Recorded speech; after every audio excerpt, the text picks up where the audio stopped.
Muy buenas tardes, bienvenido, bienvenida a esta edición de hoy de Sobre la Mesa, miércoles, mitad de semana, miércoles 8 de julio del 2026. ¿De qué cosas voy a estar hablando con ustedes durante las próximas, analizando, conversando con ustedes durante las próximas 2 horas? Confirmado, Politán radicó informes tardíamente, sin aparentes consecuencias hasta ahora, y ya Tomás Rivera Chat reaccionó a esa información.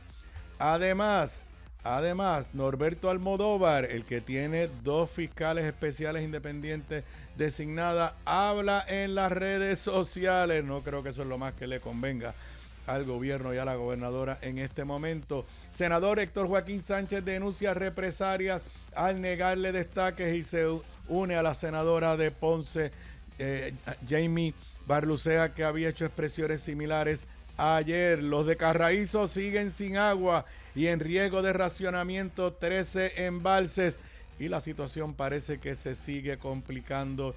Yo no sé si día a día o minuto a minuto. Otro dato preocupante para la economía: ventas al detal se siguen reduciendo. Al descubierto, billonario déficit estructural de la Autoridad de Energía Eléctrica. Trump da por terminada la tregua con Irán. Se reanudan los bombardeos, caen las acciones en el mercado de valores y, noticia mala, empieza a subir el petróleo. Esos son los temas que vamos a estar discutiendo con ustedes en la tarde de hoy en Sobre la Mesa, que comienza ahora. Un líder cuya voz conecta historia y actualidad. Su visión clara y experiencia única dan luz a los temas que moldean nuestra nación. Aníbal Acevedo Vilá está en Radio Isla 1320. Esto es Sobre la Mesa. Nuevamente, muy buenas tardes, bienvenidos, bienvenidas a esta edición de hoy de Sobre la Mesa. Para los que me estén escuchando o me estén viendo en vivo desde aquí, desde el estudio ATH Móvil Powered by Evertech, son las 3:59 de la tarde de hoy, miércoles 8 de julio del año 2026, en vivo a través de toda la cadena de Radio Isla 1320, también en vivo gracias a la magia del internet en la página web de esta emisora, radioisla.tv. El canal de YouTube de esta emisora, la página de Facebook, también en la página de Facebook de este servidor, facebook.com/acevedovilá.net, y en la aplicación móvil de Radio Isla. Si no has descargado la aplicación móvil a tu teléfono celular inteligente o tu tableta, te invito a que lo hagas. En la aplicación móvil hay una versión de audio y hay una versión de vídeo, así que descárgala rapidito. Bueno, también les recuerdo que ya a esta hora está disponible en nuestro canal de YouTube el episodio de hoy de Análisis de la Z a la A, el programa podcast que hago todos los días en vivo con Zoela Boy de 12 a 1 de la tarde.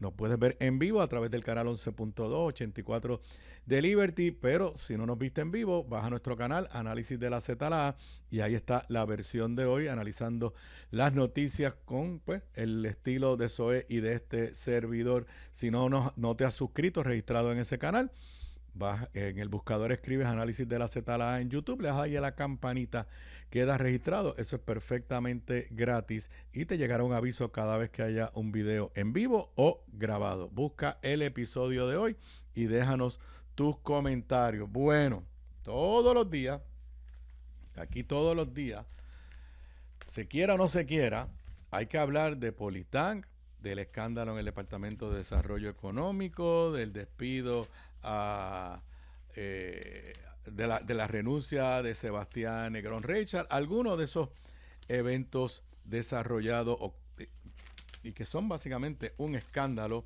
que no da señales de terminar. Bueno, como ustedes saben,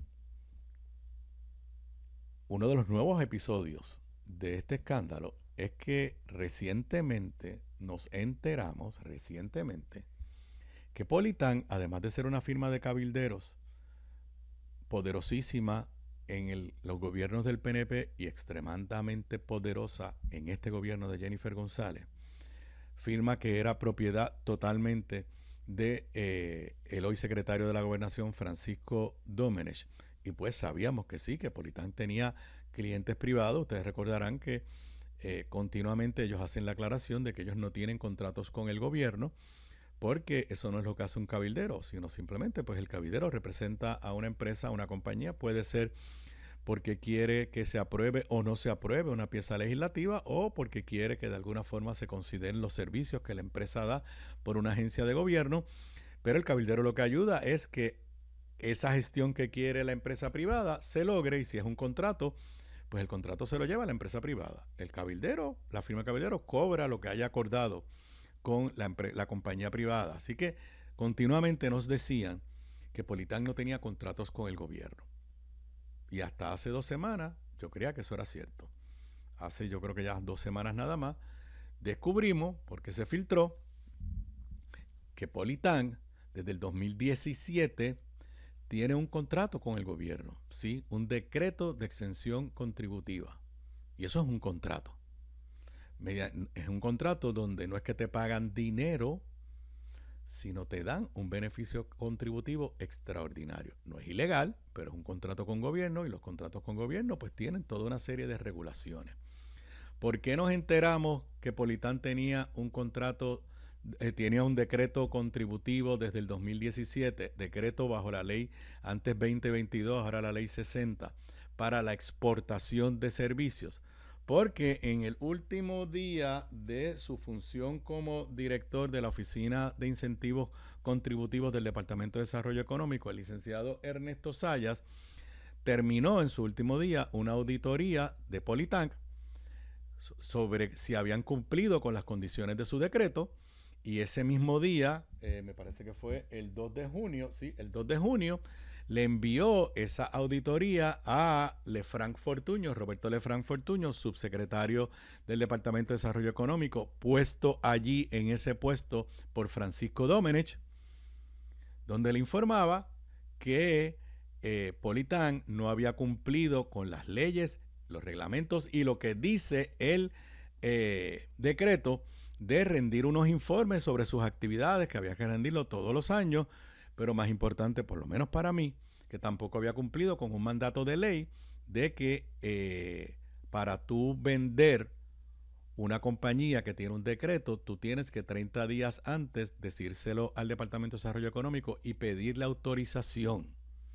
Y que en el récord, en el file que había en la Oficina de Incentivos del Departamento de Desarrollo Económico, no aparecía ningún documento que dijera que Politán había sido vendida y que ya Francisco Domenech no era el dueño, que es lo que nos han dicho públicamente, aunque esa transacción ha estado llena de misterio, porque nunca le han explicado al país cómo se hizo la transacción y quién es el verdadero dueño de Politán. Esto ahora cobra una importancia diferente porque como no sabíamos que Politán tenía un decreto de exención contributiva, pues por ahí la gente levantaba el argumento, eso es una empresa privada, no hay ninguna razón por la cual nos tienen que decir quién es el dueño, ellos no tienen ningún contrato con el gobierno. Pues sí, tienen un contrato, un decreto de exención contributiva, y las exenciones contributivas cuando se dan toman en cuenta a la o las personas que son dueñas de la entidad. Si por ejemplo usted es un convicto, pues usted no tiene derecho a exenciones contributivas. Si usted es una persona donde hay unas fuertes alegaciones, imagínese, de lavado de dinero, cosas de esas, pues es muy probable que le nieguen a usted un decreto de exención contributiva. Ok, luego de que se filtra a la auditoría de Sebastián, porque hay que hacerle el tracto de las últimas semanas, luego de que se filtra esa auditoría, de la que nos enteramos porque se filtra, el presidente del Senado, Tomás Rivera Chat, en el último día de la sesión legislativa, el pasado 30 de junio, logró que el cuerpo aprobara 2 peticiones de información, una al nuevo secretario del DEC, Carlos Ríos Pierluisi, y otra al secretario de Hacienda, a Pantoja, de que, no voy a entrar en los detalles, le entregaran toda la información que tenían sobre el expediente de Politán y la auditoría del señor Zayas.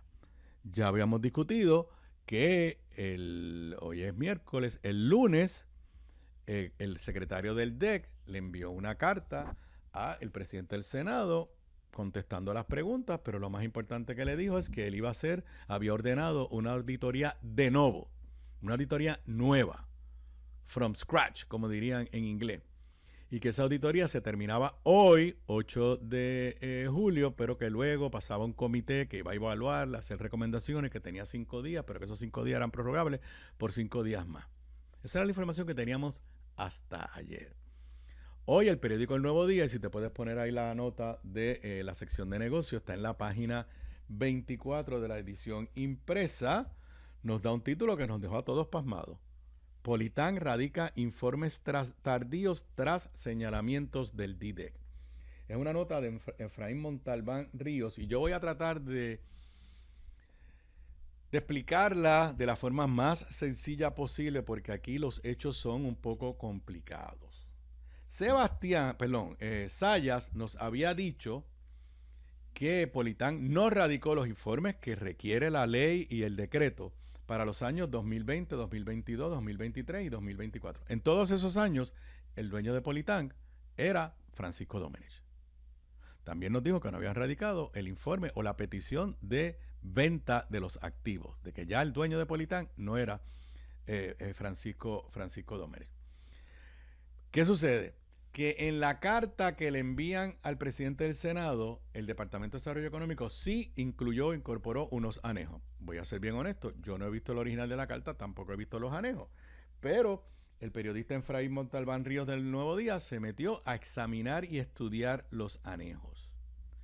Y de ese análisis se descubre, primero que nada, que Politán radicó tardíamente unos informes mientras Francisco Domenech todavía era el dueño y su presidente, de los cuales no son parte del informe de Zayas porque sí se habían entregado, pero se entregaron tardíamente. Por ejemplo, según el documento enviado al Senado, y a manera de ejemplo, estoy leyendo de la nota del Nuevo Día, el 4 de octubre del 2019, Politán radicó los informes para el 2017.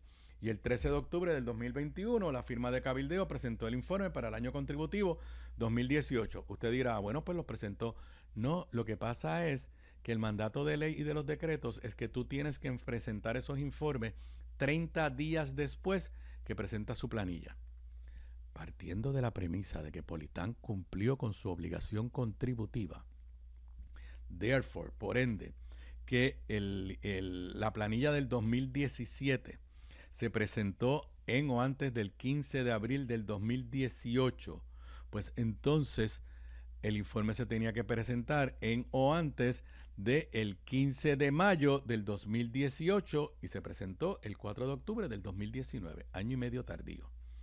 El otro se presentó el 13 de octubre del 2021 para el año contributivo 2018. O sea que ese, en lugar de presentarse en mayo del 2019, se presentó 2 años y medio más tarde. Y uno pues comienza a ver aquí un patrón de Politán no cumplir con sus obligaciones con el gobierno, con el Estado. ¿Para qué? Para recibir un beneficio contributivo extraordinario, tributar solamente al 4%. Obviamente para lo cual tienes que probar que estás cumpliendo con las condiciones del decreto. Eso en cuanto a informes radicados que no tenían que ver, o por lo menos no están señalados en la auditoría del señor Zayas, Ernesto Zayas. Pero, recuerden, la auditoría de Ernesto Zayas es del 2 de junio. Se filtra a la prensa hace unas semanas atrás. Cuando se filtra a la prensa, Manuel Torres, el que aparece como presidente de Politán, pero nadie sabe si de verdad es el dueño, o por lo menos muchos parten de la premisa que no es el dueño mayoritario, salió diciendo, primero, que el informe de Ernesto Zayas no se le había notificado a ellos, y segundo, que Ernesto Zayas estaba haciendo interpretaciones que no emanaban de la ley ni los decretos. Bueno, en esta nota del Nuevo Día nos citan artículos de la ley. Pero ¿qué sucede? Una vez se filtra a la prensa la auditoría de Ernesto Zayas y el 30 de junio Tomás Rivera Chat le pide formalmente al nuevo secretario Carlos Ríos Pierluisi que le traiga toda la información relacionada con los decretos y la auditoría de Ernesto Zayas. Al otro día, el 1 de julio, cuando ya saben que se le están pidiendo la información al secretario del DIDEC, salen corriendo a presentar ciertos informes. Dice la nota del Nuevo Día, un día después de que el Senado emitiera un pedido de información al DIDEC sobre Politán, es decir, el 1 de julio del 2026, la firma de cabildeo radicó el informe anual correspondiente al año 2024 y otros documentos como la declaración de volumen de negocios y las planillas de contribución sobre ingresos y de impuestos a la propiedad al Departamento de Hacienda y al Centro de Recaudación de Ingresos Municipales.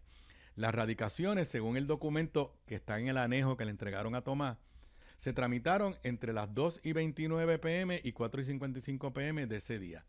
Asimismo, dice la nota del Nuevo Día, ese día, o sea, el día después de que el Senado aprueba la petición de información, Politán habría presentado otros informes entre las 11:55 y 3:24 de la tarde, aunque no puede precisarse de qué años y a qué hora se presentaron.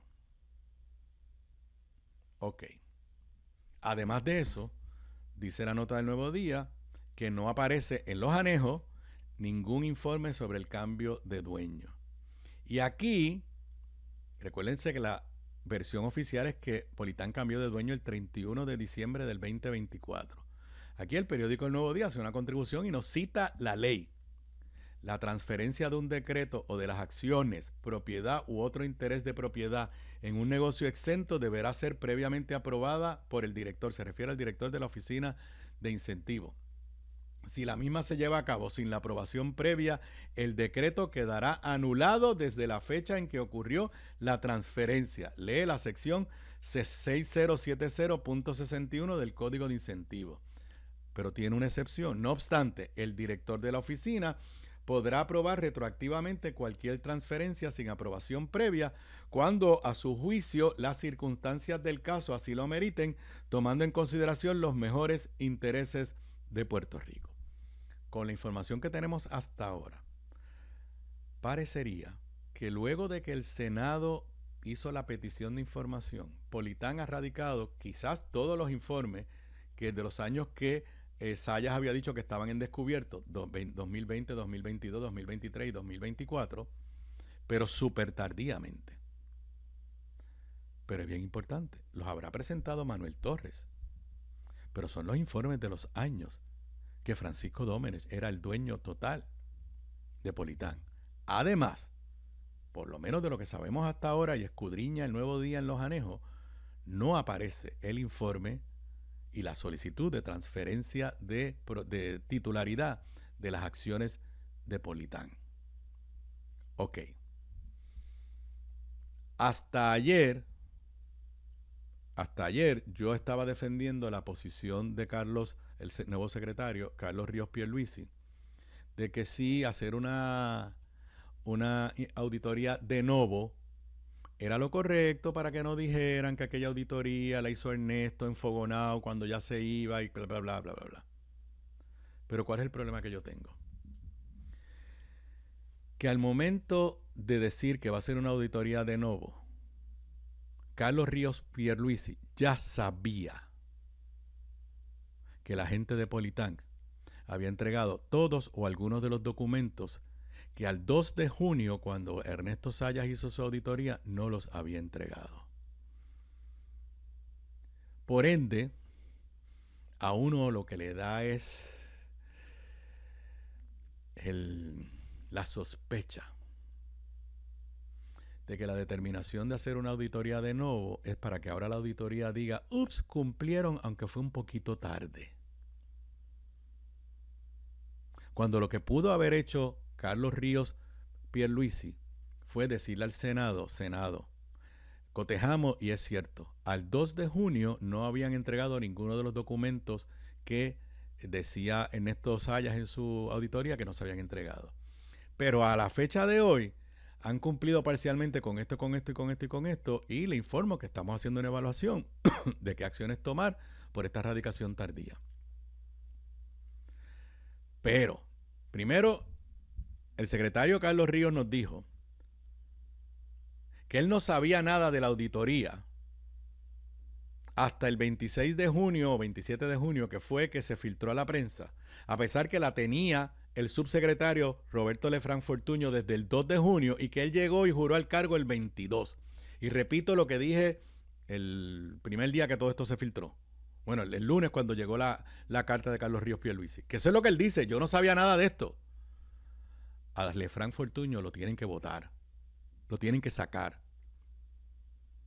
Porque no hay forma de justificar que un subsecretario no le informe al secretario que tiene una auditoría sobre uno de los temas más candentes en el momento que el secretario juramenta a su nuevo cargo. Digo, a menos que Carlos Ríos Pierluisi nos esté mintiendo y nos tendrá que decirle Lefranc Fortuño, eso es falso, yo se lo dije.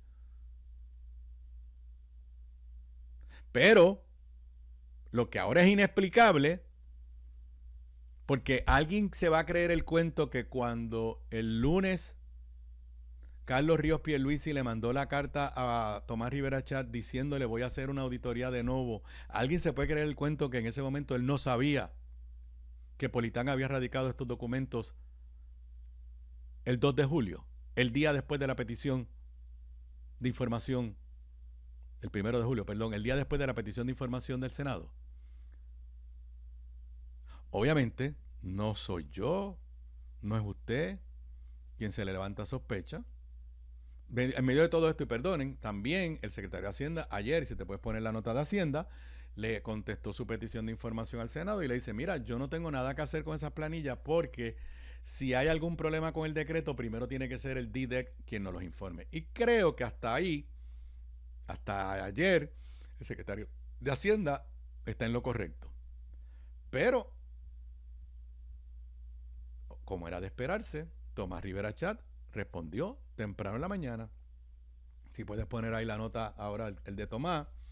Tomás reproduce la noticia que yo les acabo de mostrar de la página 24 del Nuevo Día con el titular Politán radica informes tardíos tras señalamiento del DDEC.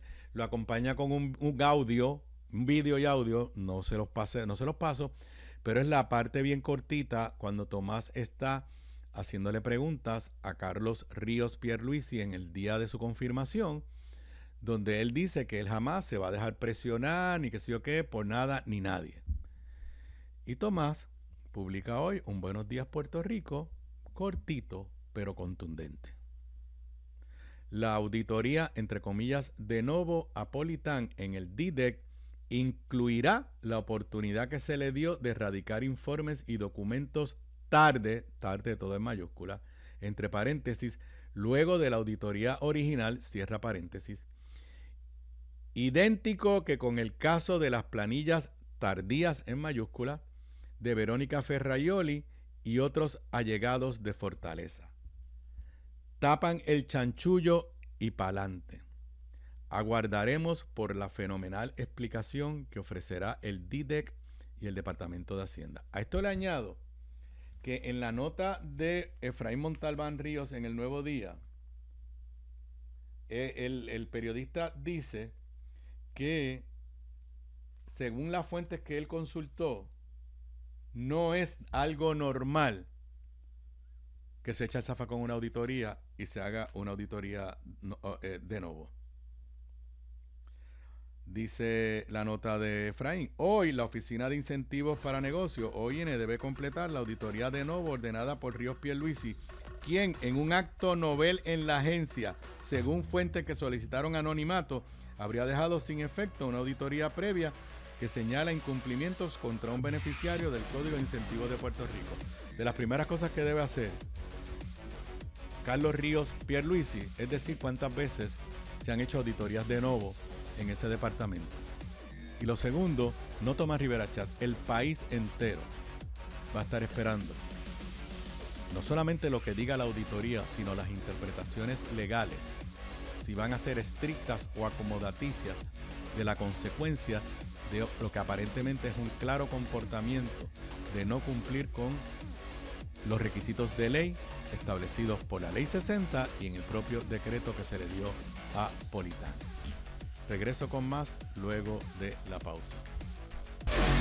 Aquí de regreso a Sobre la Mesa. Para los que me estén escuchando en vivo, son las 4:26 de la tarde. Bueno, hoy no tengo informes de que cómo van los juegos del Mundial, porque hoy es un día extraño. Hoy no hay partido porque ayer se terminó la ronda de los 16 y ahora entramos a los octavos de finales. Como ustedes saben, ayer hubo quizás lo que ha sido el partido más emocionante, histórico, como lo quieran llamar, cuando Argentina, y lo comenté con ustedes ayer, hizo una histórica remontada de estar perdiendo 2-0 y en cuestión creo que fue de 16, 17 minutos hacer 3 goles con una participación extraordinaria de Messi. Y por la noche, tarde y noche, porque empezó a las 4 de la tarde, terminó un poco después de las 6 de la tarde, Suiza eliminó a Colombia en tanda de penales. Así que quedó eliminado nuestros hermanos colombianos. Los cuartos de final, los octavos de finales comienzan mañana a la misma hora que yo voy a estar aquí, a las 4 de la tarde. Francia contra Marruecos. El viernes a las 3 de la tarde, España contra Bélgica. El sábado hay 2 juegos, a las 5 de la tarde, Noruega contra Inglaterra. Y a las 9 de la noche, Argentina versus Suiza. Así que obviamente el viernes tendremos aquí a Manuel Vélez Saldaña para analizar todo esto, pero hoy descansamos, hoy no hay partido del Mundial. Pero, volviendo al tema que me fui en la pausa, el Buenos Días Puerto Rico de Tomás. Hoy en Análisis de la Z, los invito a que lo busquen. Eso normalmente es una análisis, conversación entre Zoe y yo, que a veces hasta nos salimos de los puntos que nos habíamos preparado.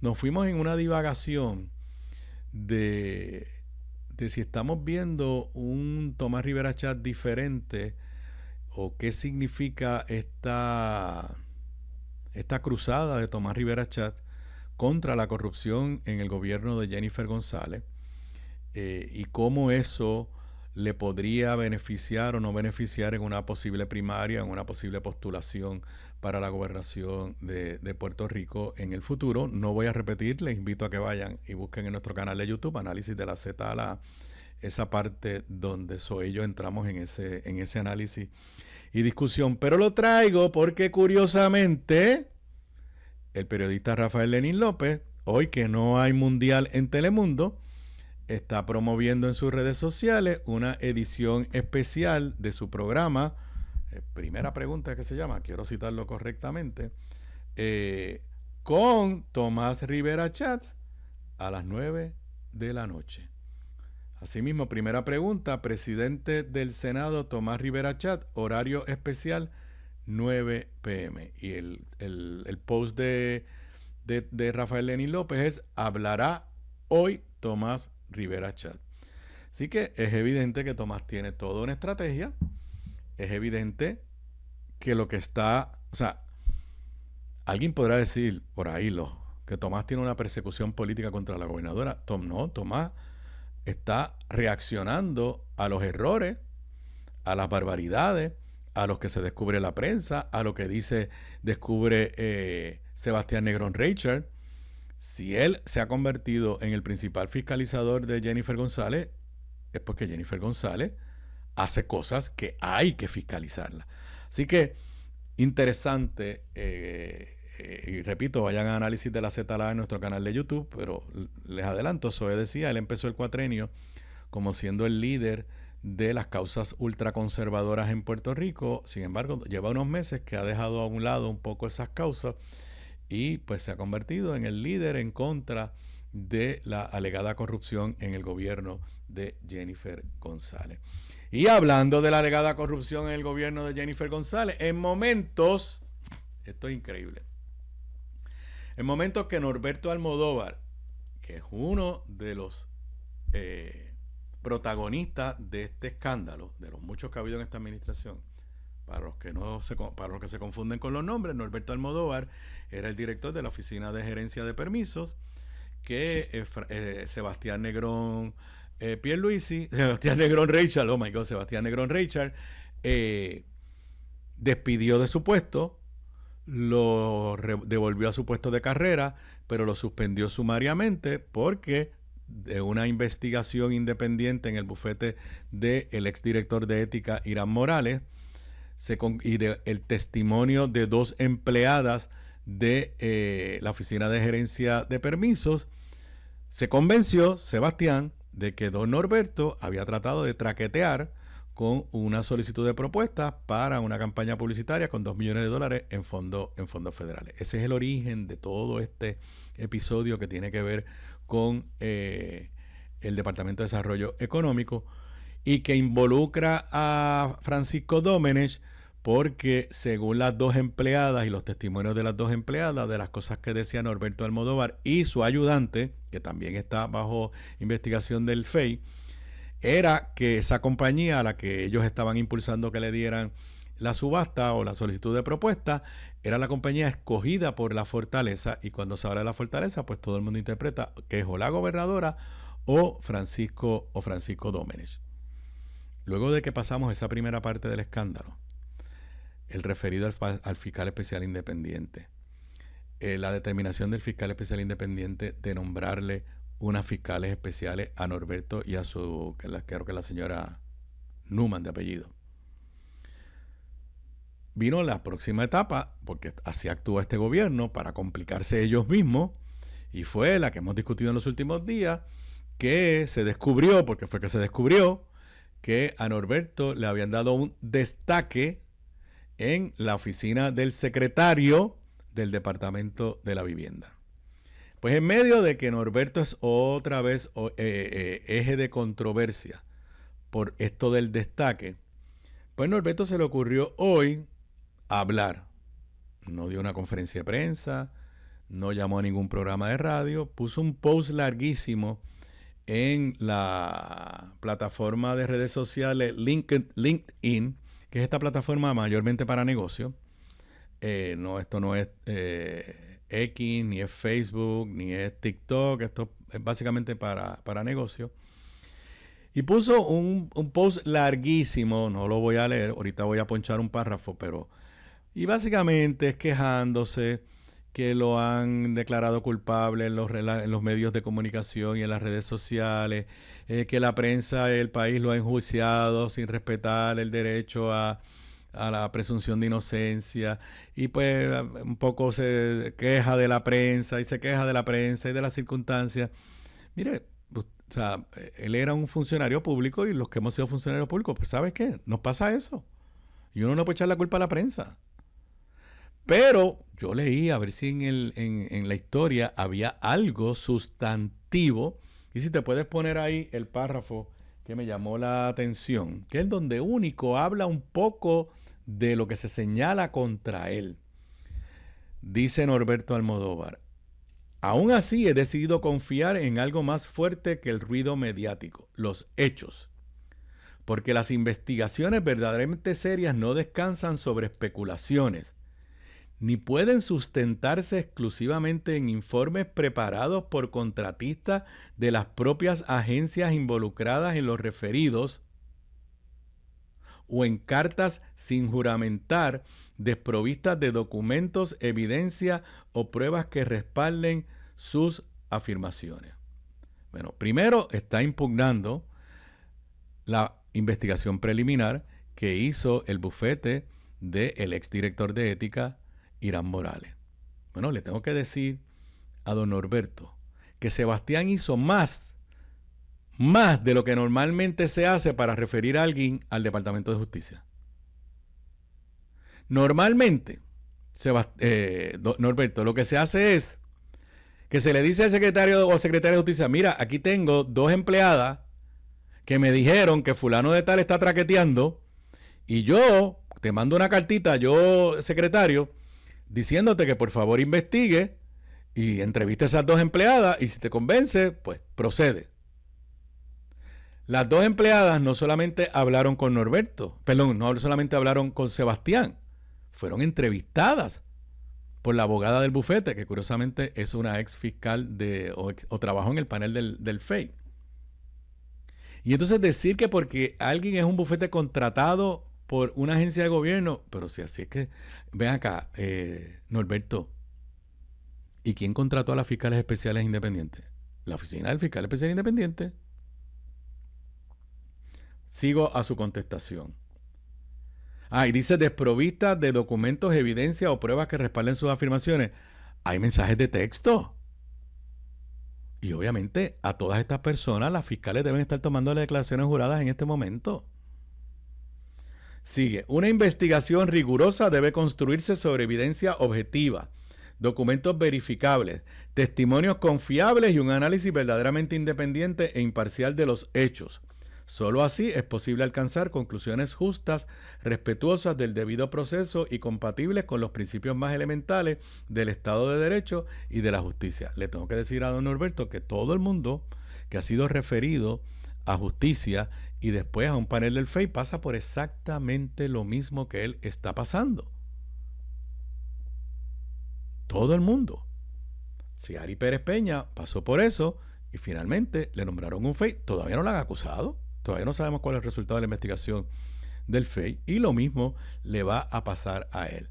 Pero lo que además de que no dice nada sustantivo, y lo puede entender, presumo que sus abogados o abogadas le deben estar diciendo no hables del caso con nadie, y eso en ese sentido eso es lo correcto. O sea, ahí no lo voy a criticar ni lo más mínimo. Pero ¿qué saca él con este desahogo? ¿Qué saca él con que ya el periódico Metro sacó una nota, ya Jay Fonseca, que es donde primero lo vi, pues sacó una nota? ¿Qué saca él con eso? Lo único que él puede hacer en este momento es concentrarse en su mejor defensa. Y si las fiscales lo citan a que dé testimonio, pues tiene dos opciones: o da testimonio o se ampara en la quinta enmienda, en la quinta enmienda, y dice yo no voy yo soy el objeto de esta investigación, yo no voy a declararles a ustedes nada. Irse preparando ante una posible acusación. Y añado, ¿en qué ayuda esto a la gobernadora? ¿En qué ayuda esto al gobierno? En simple y sencillamente, que es la costumbre, que ya se está convirtiendo en la norma, en extender y extender y extender las controversias. En el caso de Norberto, ya esto está en las manos de unas fiscales, que creo que tienen 90 días, si mi memoria no me falla, para determinar si acusan, y si no, pues pueden pedir una extensión. Pero aquí hay cosas que están pendientes. No se nos olvide, el mismo 30 de junio, Tomás Rivera Chat le envió una citación a Sebastián Negrón Richard y le dio 20 días. Todavía no estoy claro si es para que presente una declaración jurada o es para que se presente ante alguien en el Senado. Pero los 20 días están corriendo. Ya estamos a 8. Así que en cuestión de 2 semanas sabremos qué pasa con esa citación de Tommy a Sebastián. En segundo lugar, hoy se supone que se termine la auditoría y yo hago la pregunta: ¿esa auditoría nos las van a dar, las van a hacer pública aunque luego hay un comité que la evalúe? De todas formas, si para entre hoy y mañana no conocemos la auditoría, por lo menos el secretario va a tener que decir si se completó la auditoría. Y entonces empiezan a contar los próximos 5 días, prorrogables por 5 días más. Así que en julio, antes que termine julio, tendremos el nuevo tema de discusión. ¿Qué hizo Carlos Ríos Pierluisi con la nueva auditoría? Y si, como dijo Tomás Rivera Chat en su Buenos Días Puerto Rico, lo que hizo fue tapar, él le llamó tapan el chanchullo y pa'lante. Si lo que hizo, esa nueva auditoría de nuevo, lo que va a hacer es una justificación para decir, ay, perdón, Politán se les pasaron la fecha, pero aquí no ha pasado nada. Así que todos estos escándalos, daño autoinfligido por esta administración, van a estar vivitos y coleando durante todo el mes de julio, pero no era necesario que Norberto Almodóvar se pusiera a hablar en las redes sociales, porque en lo más mínimo ni le ayuda a él ni le ayuda a la presente administración. Me suena la musiquita, son las 4:40, regreso con más luego de la pausa. Aquí de regreso a Sobre la Mesa, para los que me estén escuchando, me estén viendo en vivo, son las 4:45 de la tarde de hoy, miércoles, mitad de semana, 8 de julio del 2026. Bueno, ayer analicé, y llevamos ya varios días, esta otra controversia nuevamente, estas son controversias generadas por la propia fortaleza. Daño autoinfligido. Y me refiero al tema de los destaques. Alguno de ustedes que me escucha, que me ve, que sigue las noticias, que tiene, pues, de mi edad, un poco menos, que ha seguido las noticias por muchos años, desde Hernández Colón para acá, o desde Pedro Rosselló para acá, habían escuchado discusiones públicas sobre los destaques. Los destaques de empleados públicos. ¿Eso ha existido? A veces se usa bien, a veces se ha usado mal. Pero yo no recuerdo ninguna administración gubernamental. Por ejemplo, cada vez que es el año de elecciones, sí hay, por ejemplo, quejas de que los partidos grandes o el partido en el poder, pues tienen muchos destaques en la Comisión Estatal de Elecciones y los partidos pequeños, pues no tienen destaque. Bla, bla. ¿Qué es lo que es el destaque? El destaque es un mecanismo permitido en ley, yo creo que se debe regular, se debe limitar, donde un empleado público que trabaja en la agencia A puede legalmente ser prestado a la agencia B para que rinda labores en la agencia B, aunque lo siga pagando la agencia A. Normalmente, como esto sucede, es que la agencia B necesita necesita alguien que haga X funciones, y el jefe de la agencia B identifica que don Aníbal Acevedo está trabajando en la agencia A, y que don Aníbal Acevedo pues tiene la capacidad de hacer lo que yo necesito, y entonces le pide al secretario de la agencia A, oye, tú tienes ahí a Aníbal, tú me lo prestas por 6 meses, por 1 año, tú lo vas a seguir pagando, tú le vas a guardar su puesto allá, pero es que yo tengo aquí una situación, y si se convence, lo autoriza. A veces viene por iniciativa del propio empleado, qué sé yo, por alguna razón quisiera estar en otro sitio, pero no quiere perder su plaza, no lo pueden nombrar en el otro lado. Pero normalmente, históricamente, esto ha sido una transacción entre los jefes de agencia y el empleado. Hay una variedad, que es la cual yo creo que se debería prohibir, que es que empleados de la rama ejecutiva se pueden ir en destaque a la rama legislativa. Y esa es la que ha generado esta controversia. Pero yo no recuerdo, primero, saben, fui gobernador. Trabajé para un gobernador, Rafael Hernández Colón, y estuve de cerca, yo como comisionado residente, en la administración de Sila Calderón. Y además he seguido los asuntos públicos, pues, casi desde toda mi vida. Yo no recuerdo ni conozco de ninguna fortaleza, o sea, operativo de la fortaleza, para el cual esta vaina de los destaques sea una prioridad. O sea, la fortaleza es el lugar donde se tienen que elaborar las políticas públicas. Desde arriba velar que se ejecuten las políticas públicas. Y tenemos una fortaleza dirigida por Francisco Domenech, pendiente a las, no puedo decir la palabra aquí, sanganerías, para con esas sanganerías castigar y premiar. Ya habíamos tenido el episodio en diciembre de Juan Oscar Morales, que cuando la gobernadora le vetó su proyecto de las escoltas de exgobernadores, y pues él tuvo unas diferencias con ella, le cancelaron sus destaques, y a la esposa de él, que estaba destacada, creo que era en servicios legislativos, también le cancelaron su destaque. Y él lo dijo, eso fue una represalia. Lo estaban castigando porque él difería de la gobernadora, aunque sea PNP. El tema de los destaques estaba tranquilo. Ah, bueno, ya sabemos, porque la propia gobernadora lo dijo, que el destaque de Almodóvar, de OCPE y el DIDEC a el Departamento de la Vivienda, lo aprobó Francisco Domenech. ¿Ustedes se imaginan las cosas importantes que tiene Francisco Domenech? Tienen que estar pendiente. Así un empleado del Fondo de Seguro del Estado termina trabajando en la Comisión Estatal de Elecciones o en yo no sé si hay destaques para los municipios, le admito que ahí no sé si se permiten. Ya.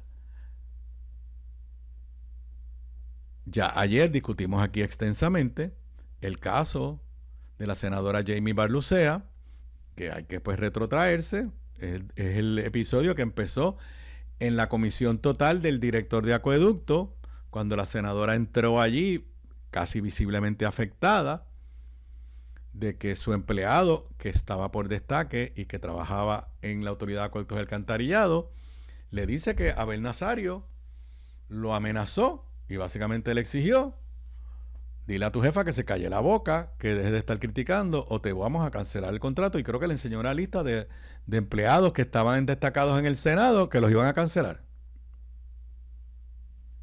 El secretario el secretario de Asuntos Públicos, Jan Peña Payano, se ha repetido que Abel no trabaja para la gobernadora, pero ayer se validó la amenaza y así lo dijo la senadora Barlucea. Luego por la tarde, y yo lo mencioné, lo que pasa es que le dio una entrevista a Noticel, por eso es que estoy repitiendo el tema. Héctor Joaquín, el senador Héctor Joaquín Sánchez, senador por Carolina, puso un post en sus redes sociales diciendo que Fortaleza la había cancelado. Y le dice al Nuevo Día de hoy que básicamente fue una actitud de... la palabra que usa no es venganza, quiero usar la palabra correcta para no poner palabras que sean diferentes a lo que dijo el propio senador. Lo veo como una reprimenda, o sea, me están castigando porque yo he criticado a la gobernadora. Pero Héctor Joaquín le dio una entrevista más a fondo a Noticel. Si te puedes poner ahí la nota de Noticel, te la voy a agradecer. Y dice Héctor Joaquín denuncia trato desigual en aprobación de destaque. ¿Por qué estoy trayendo aquí? Porque Héctor Joaquín le acaba de decir a Noticel que recibió una llamada de la Fortaleza para discutir esta vaina.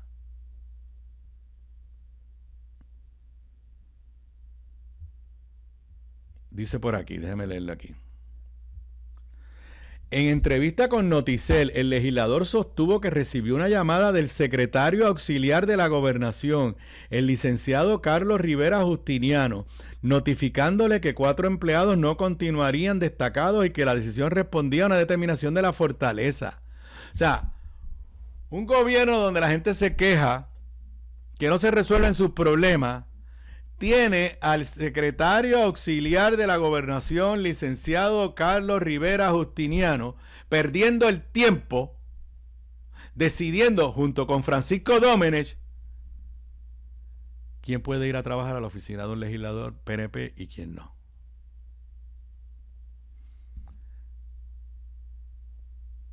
Inaudito. Dice Héctor Joaquín, nosotros bajamos voluntariamente a 2 destaques por senador para no abusar del mecanismo. Sin embargo, el que yo había solicitado y que era indispensable para el funcionamiento de una oficina no fue autorizado. Y dice que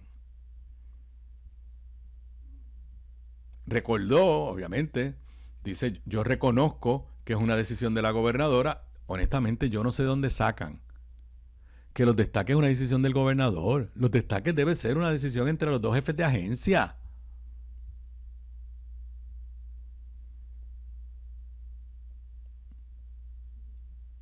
Otra cosa es que la fortaleza de una directriz que se acabaron los destaques para todo el mundo. Pues mira, ya tenemos una escasez de empleados en la rama ejecutiva y no vamos a darle destaque a la rama legislativa, punto.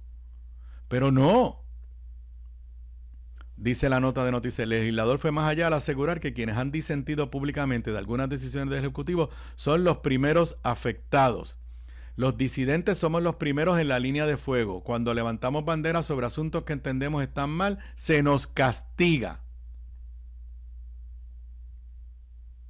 A preguntas sobre su mensaje a la gobernadora, hizo un llamado a fortalecer la comunicación entre el Ejecutivo y el Senado y a respetar el rol fiscalizador de la Asamblea Legislativa. Y volvemos al tema recurrente. ¿De verdad la Fortaleza cree que adelanta algo generando estas controversias? ¿De verdad la Fortaleza cree que con castigar a la senadora Barlucea y a Héctor Joaquín, el país los va a percibir como que son un gobierno eficiente, efectivo, limpio, transparente. ¿O será todo lo contrario? La percepción es que estamos ante un gobierno de los estilos más dictatoriales, que si tú eres de los míos, no importa lo que tú hagas, yo te voy a conseguir el destaque que tú quieres para que estés tranquilito. Pero si eres de los que te has enfrentado a mí, me has fiscalizado, yo te voy a castigar, aunque son todos del PNP. Todos son del PNP. Pero, y es lo que quiero destacar, lo que yo estoy en shock es que tú tengas a la oficina del secretario de la Gobernación y ahí con nombre y apellido a un secretario auxiliar, que tú tengas operación en la Fortaleza perdiendo el tiempo en esta estupidez. Por eso es que tenemos un gobierno disfuncional. Porque las prioridades no están en atender las necesidades de la gente, en resolver los problemas del país. Las prioridades están en usar el poder para premiar a los míos y castigar a los que no son de los míos. 4:57, regreso con más luego de la pausa.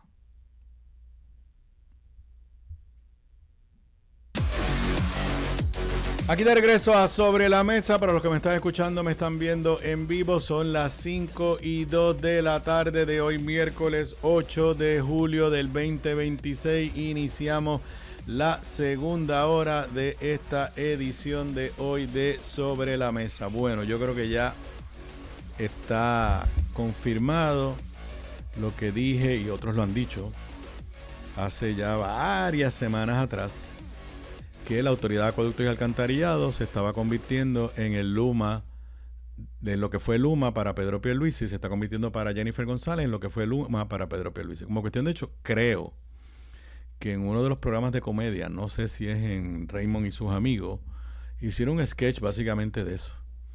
No lo vi, pero me parece que escuché que hicieron un sketch de básicamente la mujer que hace el personaje de la telefonista, recepcionista de Luma, pues celebrando de que pues, la gente se estaba quejando más de la Autoridad de Acueductos y Alcantarillado que de la propia Luma. Y estamos en un momento donde la crisis del agua es por todos lados. Voy a compartir la última información en diferentes medios porque aquí se ha combinado la sequía, que no es culpa de ningún gobierno, a eso no se le puede echar la culpa, pero a cómo tú manejas la sequía, eso sí requiere de buena gerencia, cómo tú le comunicas a la ciudadanía las consecuencias de la sequía, eso requiere un buen manejo de la información pública. Y entonces está hoy, en este momento, el problema de Carraizo por las reparaciones que se estaban haciendo y que tienen al área metropolitana sin agua. Y tiene pues el problema gerencial que vienen criticando personas como el alcalde de San Juan desde hace meses. Ok, vamos por algunos detalles que han surgido en las últimas horas desde esta mañana. Anoche dejaron en suspenso el racionamiento para Río Grandes y Canóvanas porque había llovido. Y eso pues eran buenas noticias. Fueron bien cuidadosos a decir, lo estamos dejando sin efecto, pero la situación de sequía está ahí. Eso fue anoche. A las 2:34 leo de una nota del periódico El Nuevo Día: persiste la crisis del agua en Canóvanas. Lluvias no evitan interrupción del servicio. Y entonces se explica que por el señor Luis González Delgado, que es verdad que llovió, pero cuando llovió, pues las escorrentías trajeron escombros y trajeron cosas y se tapó la toma de agua. Y por ende, por varias horas, no sé si ya se resolvió, Canóvanas, a pesar que le habían dicho que le iba a volver el agua temporariamente, no tenía agua. Claro, sigue con la advertencia. Aunque la lluvia cayó ayer, martes, viene a ayudar y subió los niveles de muchos de nuestros cuerpos de agua y nuestros embalses, no es lo suficiente para mitigar la deficiencia que venimos cargando. Si de momento vuelve a bajar el nivel, volvemos y anunciamos el plan de racionamiento. Al ser cuestionado por el Nuevo Día sobre cuánto tiempo podría posponerse el racionamiento con el agua disponible actualmente, González Delgado evitó ofrecer un estimado. Yo no te puedo especificar porque dependo del clima, dependo de la naturaleza, dependo de cuánta agua suple el río. Y en eso yo estoy de acuerdo con él. Pero, repito, la situación de Canóvanas y Río Grande está ahí en veremos. Esta mañana, aquí en Radio Isla 1320, la alcaldesa de Loíza, la amiga Julia Nazario, nos dejó saber que Piñones lleva 17 días sin agua. Pero es peor. Cuando Miguel Romero estaba que trepaba por el techo, en ese periodo, Piñones estuvo 24 días sin agua. Cuando arreglaron, estas son las cosas que uno no entiende, cuando arreglaron el boquete del supertubo, Julia nos dice que el agua volvió a Piñones por 5 días. Pero que llevan 17 días y nadie le puede explicar ni dar soluciones. Yo escuché al director ejecutivo de la autoridad, aquí también en Radio Isla, y yo no entendí cuál es la solución para la gente de Piñones, que no sea, me pareció, a ver si los arreglos que están haciendo en Sergio Cuevas allá en Carraízo, a ver si esos arreglos le permiten tener más presión al sistema, porque lo que entendí es que Piñones se está sirviendo única y exclusivamente del superacueducto y pues que no hay suficiente. Pero alguien me explique por qué por 5 días tuvo agua Piñones y sin que se dañara nada, lleva 17 días sin agua. Eso es lo que yo no entiendo. 24 días sin agua, arreglan el supertubo, 5 días con agua y ahora llevan 17 días sin agua. En cuanto a la reparación allá arriba en Carraízo, las reparaciones que se iban a terminar anoche no se pudieron terminar. Creo que se encontró en el proceso un salidero de 188,000 abonados que estaban sin agua.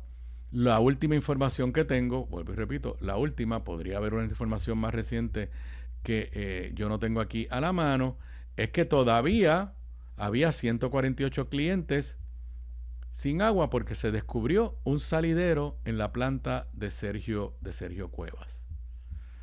¿Cuál es la situación a esta hora? Como le acabo de decir, no tengo, mientras estoy aquí con ustedes, déjenme ver si hay alguna actualización por parte de la autoridad de acueductos y alcantarillados, porque la última que tenía hablaba de que todavía había 148 abonados de los que se sirven de 148,000 abonados de los que se sirven de Sergio Cuevas, de Carraízo, que no tenían servicio. Lo último que dijo el director de acueducto es que esperaba terminar esa reparación en el día de hoy. Esperaba.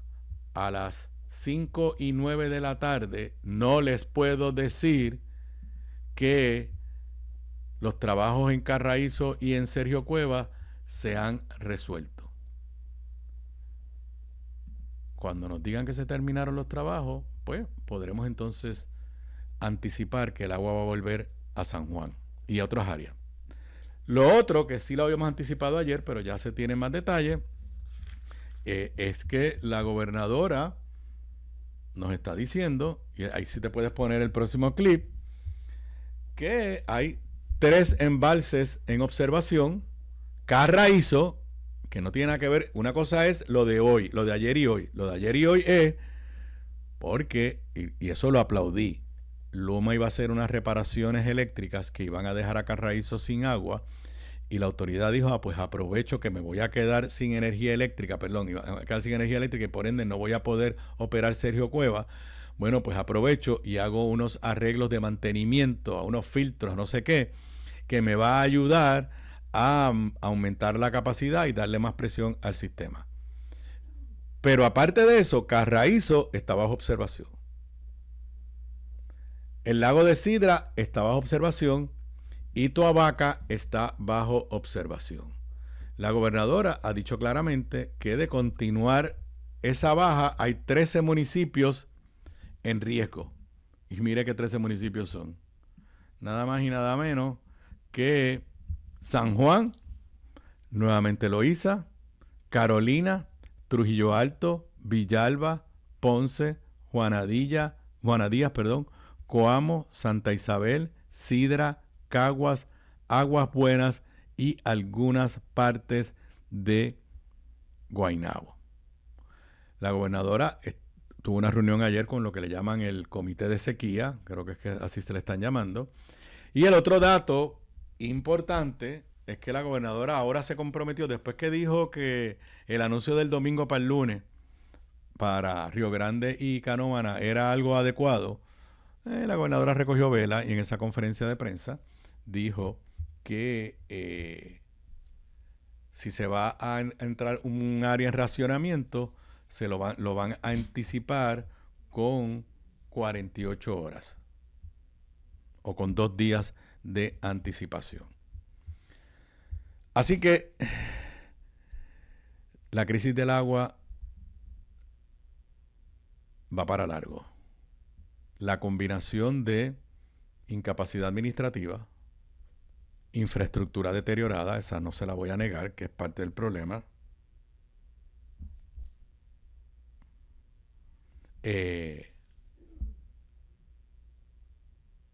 combinada con la sequía, pues es una crisis que se puede tornar de proporciones mayores.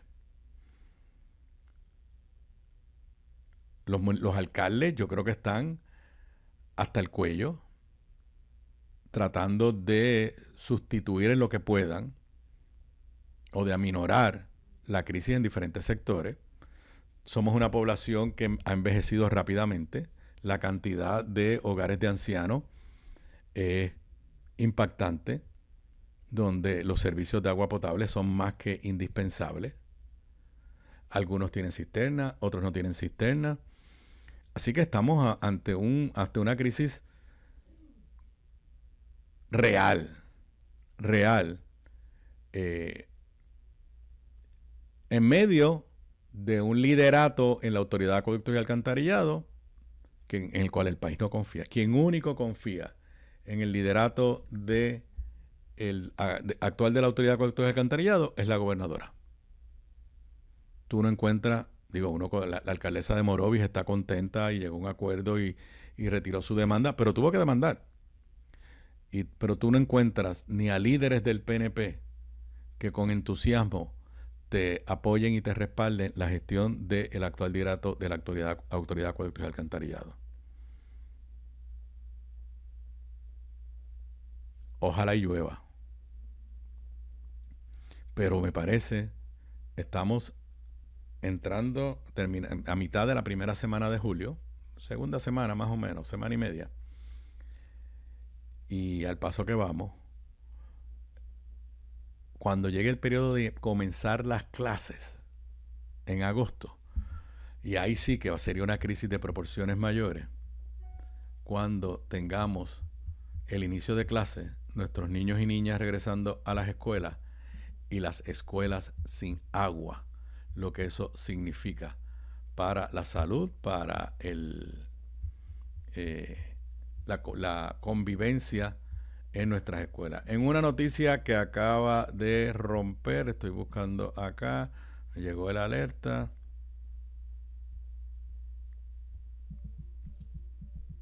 En una noticia, a ver por dónde la vi.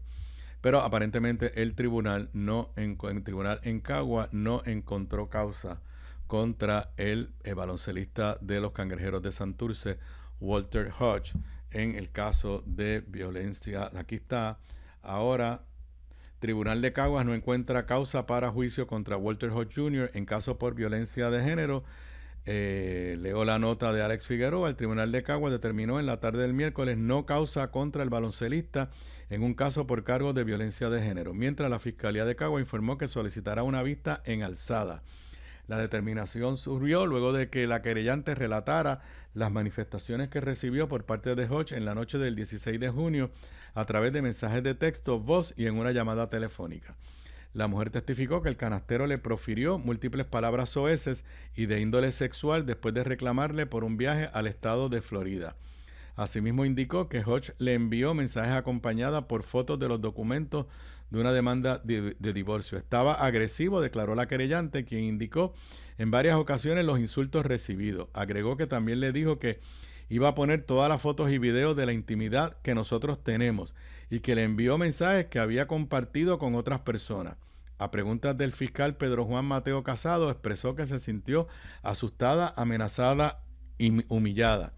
Añadió que Hodge llamó a su madre por teléfono y que también le expresó palabras soeces sobre la querellante. Estaba bien nerviosa, asustada. Ella honestamente temió por mi vida. La querellante también sostuvo que cuando se levantó al otro día tenía 185 mensajes de parte de Hodge, pero la defensa objetó que no se incluyeran como parte de la prueba, planteando que los hechos habían ocurrido el 16 de junio y no el 17. El fiscal argumentó que era parte de la alegación de maltrato psicológico, pero la jueza Ingrid Caro Cobb no se lo permitió. Wow. Posteriormente, en el contrainterrogatorio, el abogado de la defensa, Eduardo Ortiz de Clet, sí pudo preguntar sobre los intercambios de mensajes que tuvieron al día siguiente. La querellante reconoció que ese día le pidió que firmara los documentos de la demanda de divorcio y que estaban discutiendo sobre quién se quedaría con la casa. A preguntas del abogado, la querellante admitió que varias de las expresiones denunciadas no las incluyó en la declaración jurada ni en el texto de la orden de protección que solicitó en el tribunal. Igualmente admitió en ambos documentos tampoco incluyó la alegada amenaza de publicar fotos y videos íntimos. El abogado también logró que detallara que unos mensajes de voz recibidos no fueron borrados por Hodge, sino que desaparecieron porque fueron enviados con la especificación técnica de que solo se podían escuchar una sola vez. Ante la pregunta sobre si tenía alguna evidencia sobre esa amenaza, además de la alegación de que se la haya expresado durante la llamada telefónica, contestó que no. Repito, el tribunal encontró no causa contra Walter Hodge por violación a la ley 54 de maltrato y de violencia de género. De seguro esto traerá cola. Las series de postemporada comienzan precisamente este viernes y uno de los equipos es Santurce visitando Caguas. Veremos cuál es la reacción del BCN ante este nuevo desarrollo. Una noticia, como les dije, que acaba de romper. Tribunal de Caguas no encuentra causa para juicio contra Walter Hodge. Y en otra, esto usted sabe que yo no toco aquí mucho noticias de temas de crimen, salvo pues que sean asuntos así de altísimo interés público. Y en el caso del asesinato de la niña Gloria Nicole Prats, en el juicio contra Elvia Cabrera, la mamá de Antonechka, aparentemente la situación se ha caldeado porque el juez que está presidiendo el caso le ha dicho a la hermana de Antonechka: puedo tomar hasta medidas de arresto. Esto es una nota que prácticamente acaba de salir en el Nuevo Día. Tras 17 días de juicio, el testimonio de Mirianthi Dilian Avilés Rodríguez se perfila como uno de los momentos más esperados. Déjame ver por acá qué fue lo que pasó, que el juez tuvo que decir esto. En un momento dado en la jornada de hoy, Barreto Altieri pidió que le trajeran a la testigo a la sala para dejarla formalmente citada para una fecha posterior. La estoy citando en corte abierta para el próximo viernes 10 de julio. Acto seguido, el juez llamó la atención de la testigo y le recordó que cuando sea citada por el tribunal debe reportarse ante los alguaciles para que la conduzcan al área designada. Puedo tomar hasta medidas de arresto, que no quisiera hacerlo, afirmó. La advertencia surgió luego de que los alguaciles informaran al juez que la testigo, quien estaba citada para declarar durante la jornada del miércoles, no se había presentado ante ellos. Al ser cuestionada, la joven respondió escuetamente: tuve una emergencia. Ante esa explicación, el juez le recordó que siempre debe notificar cuando surge un contratiempo que impida la comparecencia a la vista. La testigo, por su parte, respondió: yo lo notifiqué. Así que este juicio, que ha tenido muchísimas controversias, que en momentos a uno le ha dado la sensación de un mal manejo por parte de la Fiscalía, pero no lo he seguido de cerca, se sigue complicando. Hoy está a punto de terminar la jornada número 17 y, como sabemos, el juicio contra Antonechka, la hija, no ha comenzado todavía. Son las 5:21 de la tarde, hora de irme a una pausa. Aquí de regreso a Sobre la Mesa. Para los que me estén escuchando, me estén viendo en vivo, son las 5:25 de la tarde. Bueno, de tiempo en tiempo salen datos. Ayer comenté uno de ellos, de los datos de cómo se está comportando la economía de Puerto Rico, o datos relacionados con la economía de Puerto Rico, que sigo diciendo nos están levantando ciertas banderas. El periódico digital 5 Millas, que se especializa en temas económicos y donde usted ve ahí lo que después, al otro día o 2 días después, es noticia en todos los demás periódicos, nos tiene hoy un titular, si lo puedes poner, el de 5 Millas: las ventas al detal disminuyeron 1.4% hasta abril. No son buenas noticias, dice la periodista Luis García Pelati de 5 Millas. Las ventas al detal cayeron 2.2% en abril, según datos del Departamento de Desarrollo Económico y Comercio. Es la cuarta caída consecutiva. O sea que llevamos cayendo enero, febrero, marzo y abril. O sea, los primeros 4 meses de este año natural ha habido una caída continua en las ventas al detal, que es uno de los factores que se utiliza porque va directamente a número uno, a la confianza que tiene el consumidor y a lo que el consumidor y la gente tienen en el bolsillo. Y nos dicen esta corta nota de 5 Millas que, por otro lado, disminuyeron las ventas de autos 14.5% menos, artículos electrónicos 9.6% menos, restaurantes 9.5% menos y gasolineras 9.1%. En el lado positivo, las ventas en los supermercados crecieron en 2.0%. Así que, repito, no son buenas noticias. 4 meses consecutivos donde las ventas al detal se están cayendo, lo cual no es un buen indicador de cómo se está comportando la economía y cómo se siente el consumidor puertorriqueño.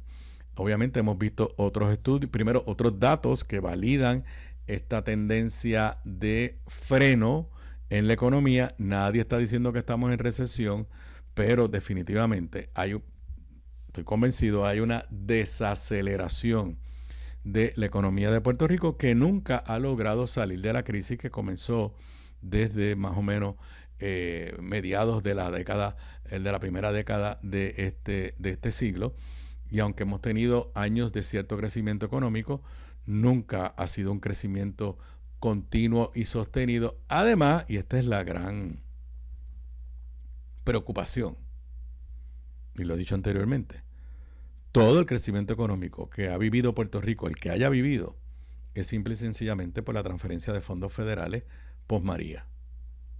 Y la gran interrogante que nos tenemos que hacer todos, o nos hacemos todos, es, ¿y qué va a pasar con la economía de Puerto Rico el día que desaparezcan y ya no nos queden fondos federales para la reconstrucción? Y hablando de fondos federales o hablando de crisis económica, hoy el periódico El Nuevo Día, en su sección de negocios, en una nota de la periodista Joan Isabel González, su jefa de la sección de negocios, si te puedes poner la próxima nota, nos indica con un titular que asusta. El déficit de la Autoridad de Energía Eléctrica está en más de 10,000 millones. Ok. Como saben, lo celebramos, lo aplaudí. Finalmente se presentaron los estados financieros auditados del 2023. Que los estados financieros auditados es una buena noticia, pero los estados financieros dentro de sí pueden tener malísimas noticias.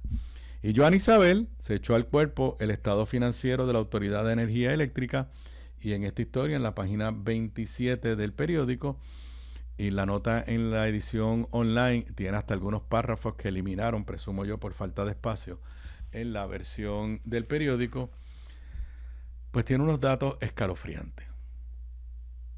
La Autoridad de Energía Eléctrica exhibía al cierre del año fiscal 2023 un déficit acumulado de 10,142 millones según el informe anual consolidado y auditado de Puerto Rico para el año fiscal 2023. Esto es un informe que prepara la prestigiosa firma KPMG. Es tan seria la situación que describen la condición de la Autoridad de Energía Eléctrica como una empresa eléctrica, colocan a la empresa eléctrica como una entidad no viable para continuar adelante, going concern, a juicio de los auditores. KPMG señaló que la autoridad continúa encarando retos financieros y operacionales significativos, a pesar de que hasta diciembre del 2024 mantenía en custodia unos 1.200 millones de dólares en efectivo y de un préstamo que el gobierno central le otorgó en el año 2023. Sí, tienen cash en caja porque no están pagando todas sus deudas y porque están cogiendo préstamos del propio gobierno de Puerto Rico. Dice el estado financiero que el 15 de diciembre del 2023 el gobierno central otorgó un préstamo de 300 millones de dólares a la autoridad para pagar las pensiones de sus jubilados, así como la aportación de empleados de la corporación pública que transfirieron sus planes de retiro a Luma Energy y Genera PR. Esto una vez los trabajadores de la autoridad comenzaron a trabajar para ambas operadoras del sistema. La situación de caja de la autoridad parece tan grave que en los eventos subsiguientes al año fiscal 2023 se señala que en diciembre del 2024 la empresa estatal utilizó esto me preocupa, oigan esto, utilizó unos 74 millones de los reembolsos que había recibido la Agencia para Manejo de Emergencia, FEMA, para pagar pensiones. Y los reembolsos, pues se supone que tú adelantaste un dinero para una obra de construcción, pues cuando te reembolsan es para reembolsar en la obra de construcción. A su vez, luego de girar contra los primeros 300 millones del préstamo otorgado por el gobierno central, el año pasado la autoridad solicitó otros 7 adelantos de efectivo para pagar pensiones. Como resultado, la autoridad ha tomado prestado al gobierno central unos 457 millones de dólares. Esto a la vez tiene un problema de acceso a fondos federales. Y le tengo que admitir que ante este modelo de privatización, Luma no tiene los fondos federales. A quien le asignan los fondos federales es a la autoridad. Y yo no estoy claro si esto que está describiendo este estado financiero es una explicación de los problemas que estamos teniendo en mover los dineros para la reconstrucción de la red eléctrica. Dice Joan Isabel, de acuerdo con el informe, hasta diciembre del año pasado, solo 28% de los 15,400 millones de dólares asignados por FEMA para reconstruir el sistema eléctrico han sido desembolsados. Grosso modo, la autoridad debe ejecutar las mejoras que necesita a la red para luego reclamar el reembolso a la agencia federal. La dinámica ha comprimido el efectivo disponible para financiar las operaciones de la empresa eléctrica. Cita textual del informe o de la auditoría. Como resultado, el acceso a tiempo a los fondos federales de recuperación, la recuperación adecuada de ingresos a través de la tarifa eléctrica y el apoyo continuo del gobierno central continúan siendo fundamentales para sostener las operaciones de la autoridad durante los próximos 12 meses. Y esto, obviamente, este estado financiero auditado contrasta, y creo que a la larga pues esto va a ser positivo para las posiciones de la Junta de Control Fiscal ante la jueza Taylor Swain, porque esto contrasta con el argumento de los bonistas de que hay chavos de más y que a ellos se les puede pagar.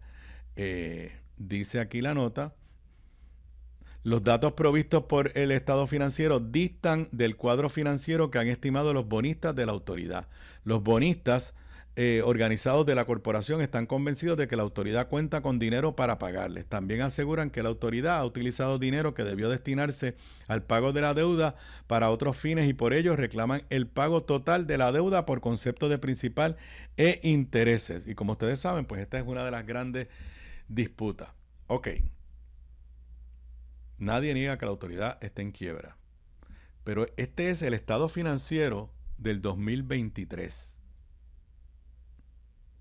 La autoridad se fue a quiebra de promesa en el 2017, bajo el gobierno de Ricardo Rosselló. Siguió bajo el gobierno del Wanda Vázquez y en el 2023 ya estamos al final del gobierno de Pedro Pierluisi. Y si algo me dice este estado financiero auditado, es que las gestiones de estos gobiernos del PNP no han mejorado la situación de la autoridad. Y que el modelo de privatización que nos los vendieron como que era parte de la solución, tampoco ha mejorado las operaciones de la Autoridad de Energía Eléctrica. Esto es un asunto serio en la medida que no nos queremos sacar de la quiebra a la autoridad. Se complica todo el escenario económico y financiero de Puerto Rico. Me suena la musiquita. Cuando regresemos, la guerra que habíamos ganado, pero que después que ganamos había que negociar la paz y que se ha declarado que la guerra se ha ganado 20 veces y que se ha firmado la paz 20 veces, está en pleno apogeo. Me refiero a todo lo que ha pasado en las últimas 24 horas en la guerra de Estados Unidos contra Irán. Regresamos con eso luego de la pausa.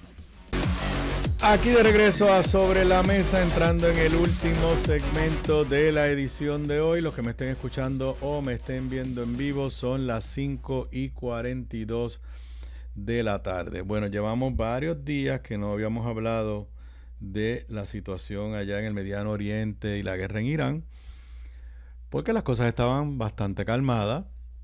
Se firmó en Ginebra, en Suiza, se firmó no es un tratado de paz, un Memorandum of Understanding, una tregua. Y se suponía, no me recuerdo si era en 60 días o 90 días, que las partes iban a seguirse negociando para llegar a un acuerdo de paz más duradero entre Estados Unidos e Irán. En otras palabras, el régimen que Donald Trump, cuando empezó esta guerra a fines de febrero, que nadie entiende por qué la empezó, y que cambia su razón de ser prácticamente toda la semana, pero que al principio de la guerra el presidente dijo que esto era para cambiar el régimen autócrata que hay allí, un régimen no democrático y pues que nadie, honestamente, en su sano juicio puede defender, que el propósito era regime change, cambio de régimen. Pues Estados Unidos acabó sentándose a negociar con ese mismo régimen. Entonces, lo que no tenía nada que ver con el inicio de la guerra, que es el paso por el estrecho de Hormuz, ahora se convierte en la razón de ser de la guerra. Estas son de las cosas absurdas. ¿Por qué? Porque Donald Trump, con su imprudencia militar y siguiendo las directrices de Netanyahu, el primer ministro de Israel, le demostró a los iraníes algo que ellos no sabían, que tienen el poder de cerrar el estrecho de Hormuz, que la inmensa mayoría de nosotros no sabíamos ni dónde rayo estaba eso, pero que es un estrecho que bordea por un lado a Irán, por el que pasa un % altísimo de toda la producción petrolera del mundo, más otros productos vitales para la economía mundial. Antes de la guerra, el paso por el estrecho de Hormuz era totalmente libre, libre para todo el mundo, ningún país lo controlaba. Durante la guerra, Irán decidió cerrar el paso por el estrecho y lo ha hecho de forma efectiva desde que comenzó la guerra. Y ahora una de las mayores reclamos para que se acabe la guerra, es que volvamos a donde estábamos antes de la guerra, que se pueda pasar por el estrecho de Hormuz sin ningún problema. Hoy es miércoles. El domingo o lunes, no estoy claro aquí en el calendario, en los días, porque también por la diferencia de hora, Irán aparentemente atacó 3 buques que estaban pasando por el estrecho de Hormuz, porque Irán entiende que bajo ese Memorandum of Understanding que le firmó el gobierno de Trump, ellos, aunque no pueden detener que un barco pase, sí le pueden decir por dónde el barco pasa. Y hay unos barcos que están pasando pegadito a la costa de Omán, que está fuera de las aguas territoriales de Irán, y parece que Irán está pues decidiendo, esos no van a pasar porque yo no le di permiso a pasar. Bombardeó esos barcos. Estados Unidos respondió con unos bombardeos anoche, o sea, ayer a Irán. Irán contestó con el envío de drones para bombardear bases militares de Estados Unidos en países de la región. Y eso tuvo el efecto de que en el día de hoy, varias cosas. En el día de hoy, Trump dijo que daba por terminado el alto al fuego. Le llamó a los líderes de Irán scum, basura, con los mismos que se sentó hace 3 semanas a negociar. Le llamó basura. Dijo que aunque los enviados de Estados Unidos podían seguir negociando con ellos, pues que él no les creía. Y entonces amenazó con llevar a cabo un bombardeo extremadamente fuerte hoy, y ya la prensa internacional está reportando un bombardeo fuerte de Estados Unidos a Irán. Aquí leo, por ejemplo, del periódico El País, principal periódico de España: Estados Unidos cumple la amenaza de Trump y lanza duros ataques contra Irán. Y se ven unas tomas ahí donde se ven pues el efecto de los bombardeos. El Washington Post, el titular: Trump orders new round of strikes after calling Iranian leaders scum. Y Trump ordena nueva ronda de ataques luego de llamar a los líderes iraníes basura. Periódico el New York Times tiene su historia de primera plana. U.S. launches new strikes on Iran after Trump says truce is over. Así que todo tiende a indicar que estamos volviendo a donde estábamos hace 8 semanas atrás de bombardeo, pero todo tiende a indicar, número 1, que el régimen de los ayatolás se mantiene firme en Irán, que Irán mantiene una capacidad militar y que Irán mantiene la capacidad de cerrar el estrecho de Hormuz. Así que el que diga que estamos mejor que antes que empezó la guerra, pues yo no sé de lo que está hablando. Por otro lado, y esta sí que nos duele a nosotros, el precio del petróleo comenzó a subir hoy. Los últimos números que vi, había un alza de cerca del 6%, y después de estos bombardeos de esta noche, prepárense. El stock market comenzó a caer. Hoy cerró Standard & Poor's con menos 0.28, el Dow Industrial con 1.09 hacia abajo, y el Nasdaq básicamente se quedó igual, 0.2% que subió. Pero no termina aquí. Trump está en este momento en Turquía, en una reunión de la OTAN, que es la organización del tratado militar de todos los aliados de Estados Unidos. Bueno, pues llegó allí a insultar, a decir que él quiere Groenlandia, a pesar que Dinamarca, que es quien tiene la soberanía sobre Groenlandia, le dice que ni está a la venta, y que los demás países europeos y de la OTAN están respaldando a Dinamarca. Llegó allí a decir que no quería saber de España, que no quería más tratos comerciales con España, que no quería ni tan siquiera que se visitara España, pero luego leo en la prensa española que se habló por teléfono con el primer ministro de España, con Pedro Sánchez. O sea, estamos ante un presidente que llega a los escenarios mundiales. Hay que rendirle pleitesía, porque sí, el presidente de Turquía lo recibió como si fuera, olvídese, y eso es lo que le encanta a Donald Trump, pero Estos son con sus aliados. Y llega a básicamente insultar a sus aliados, amenazarle con invadirle o quitarle territorio a uno de los aliados de Estados Unidos. Y nuevamente reactiva una acción militar contra Irán sin el apoyo de nadie. Ninguno de los aliados de Estados Unidos ni lo hizo al inicio del conflicto ni lo hace en este momento. Y él se queja de que está solo, de que nadie lo respalda. Él decidió meterse en la guerra contra Irán porque Netanyahu lo cogió de eso mismo, de la palabra que no puedo decir aquí. Y no sabe cómo salir de una guerra que no tiene apoyo ni en Estados Unidos ni fuera de los Estados Unidos. Pero las consecuencias económicas las pagamos todos. La inflación se ha trepado, en parte por los aumentos en el costo del combustible. El petróleo había empezado a bajar y ahora, cuando quizás podíamos tener una esperanza de un alivio, se reanuda el conflicto y veremos a ver los efectos que tiene eso sobre la economía mundial, la economía de Estados Unidos y la economía de Puerto Rico. Yo les tengo que decir, estamos ante un presidente que yo creo que él no sabe a ciencia cierta por qué se metió en esta guerra y mucho menos tiene un plan claramente definido para sacar a Estados Unidos de esta guerra. Y repito, las consecuencias, por lo menos las consecuencias económicas, las estamos y las vamos a pagar todos.